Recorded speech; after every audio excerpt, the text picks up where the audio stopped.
I trusted my friend for 20 years. Then I found out he was planning to rob me all along when I house sat for him. I, 35M, have known my best friend since middle school. We grew up together, went to the same college, and even though our careers took different paths, we've remained close for over 2 decades.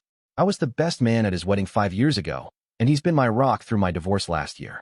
So when he called asking if I could house sit for a weekend while he and his wife visited her parents, I didn't hesitate. Just make sure the plants get watered and the mail doesn't pile up, he said. And don't let the cat get out. Simple enough. His house is nicer than mine. A 2-story in a good neighborhood with a finished basement he's turned into a home theater and game room. We've spent countless weekends down there watching football and playing pool. I know that basement as well as my own living room. Or at least, I thought I did. Friday evening was uneventful. I ordered pizza, watched a movie on his massive TV, and went to bed in the guest room. Saturday morning, I noticed the cat's food bowl was empty, but couldn't find the cat food anywhere in the kitchen. My friend texted that it was in the basement storage room, behind the water heater. I'd been in that small storage room before. It's where he keeps his tools, old sports equipment, and holiday decorations. Nothing unusual. But as I searched for the cat food, I noticed something odd about the back wall. It didn't line up quite right with the ceiling. Being a contractor myself, these kinds of details stand out to me. I ran my hand along the seam and felt a slight draft. Pushing against different spots on the wall, I was shocked when a section about 3 feet wide clicked and swung inward. A hidden door. In my best friend's basement. A friend I've known for 20 years. My heart pounded as I pulled out my phone's flashlight and peered inside.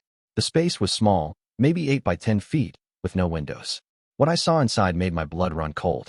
The walls were covered with photos, newspaper clippings, and maps. Hundreds of them, connected with different colored strings, like something out of a detective show. But these weren't random. They were all related to a series of local break-ins that had occurred over the past decade. Break-ins that had puzzled police for years because they were so methodical and left almost no evidence.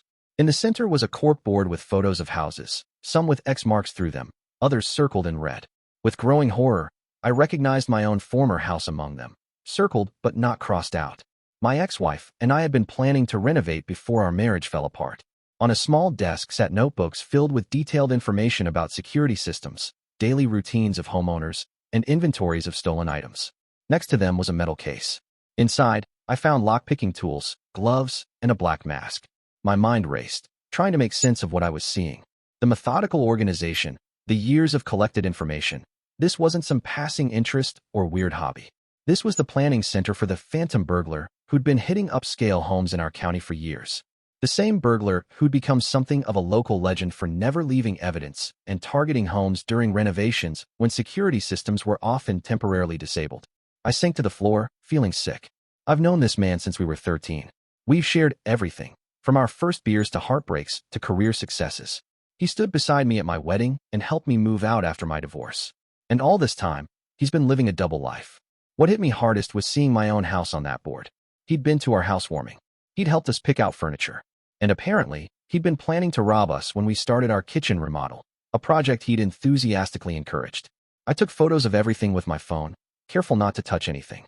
Then I closed the hidden door exactly as I'd found it, my hands shaking so badly I nearly dropped my phone. The rest of the day passed in a blur. I fed the cat, watered the plants, and brought in the mail, acting normal in case there were security cameras I didn't know about. All while my mind screamed with questions. How could I have missed this? What else don't I know about him? Does his wife know? Should I go to the police? What would happen to their young daughter if he went to prison? That night, I couldn't sleep. I kept thinking about all the times he'd consoled homeowners in our social circle after they'd been robbed. It's just stuff, he'd say. At least nobody got hurt. He'd even helped one couple install a new security system afterward. The audacity was breathtaking. By Sunday morning, I'd made a decision. When they returned that afternoon, I greeted them normally, listened to stories about their trip, and declined their invitation to stay for dinner. My friend walked me to my car. "Everything go okay?" he asked. "Yeah," I replied, looking him directly in the eyes. "Found everything I needed." Something in my tone must have alerted him. His smile faltered slightly. "Good. Thanks again for watching the place." I nodded and got in my car. As I drove away, I called the anonymous police tip line. I didn't give my name, but I provided the address and detailed exactly what they would find behind the false wall in the basement. Then I sent the photos to the same tip line from a temporary email address. 3 days later, he was arrested. The story was all over local news. The phantom burglar, finally caught, responsible for over 30 break-ins and hundreds of thousands in stolen property. Some items were recovered from a storage unit, but most had long been sold. His wife called me, hysterical. She had no idea, she said. How could he do this to them? To their daughter? What should she tell people? I had no answers for her. He tried to call me from jail multiple times, but I couldn't bring myself to accept the calls. Eventually, he sent a letter. He didn't deny anything or ask me to help him. He simply wrote, I never would have gone through with it. Not your house. You have to believe that. But I don't believe it. The evidence was too organized, too methodical.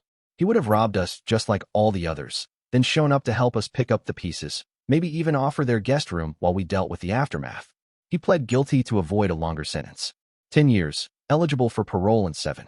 Sometimes I drive by their house, now sold to pay for legal fees and restitution. His wife and daughter moved to another state to escape the notoriety. It's been 6 months, and I'm still processing what happened. On one hand, I lost my oldest friend. On the other, I never really knew him at all. The person I thought I knew was just a carefully constructed facade. 20 years of friendship built on lies. I wonder if there were signs I missed. Times when his stories didn't quite add up, or when he had unexplained cash or new possessions. But the truth is, he was good at his double life. Too good. Last week, I received another letter. This time from his wife. She's starting over, she wrote. The daughter is adjusting to her new school. She thanked me for being the one who ended it before he got caught in a house and potentially faced more serious charges. At least this way, she wrote. She'll still have a father, even if he's away for a while. I haven't responded. I'm not sure I will. Some friendships can survive anything. Betrayal, distance, hardship. But I don't think ours was ever real to begin with. And that's the hardest part to accept. As for the basement, I hear the new owners renovated immediately, tore down all the walls, opened up the space. No more hidden rooms. No more secrets. Sometimes I wish I could do the same with my memories.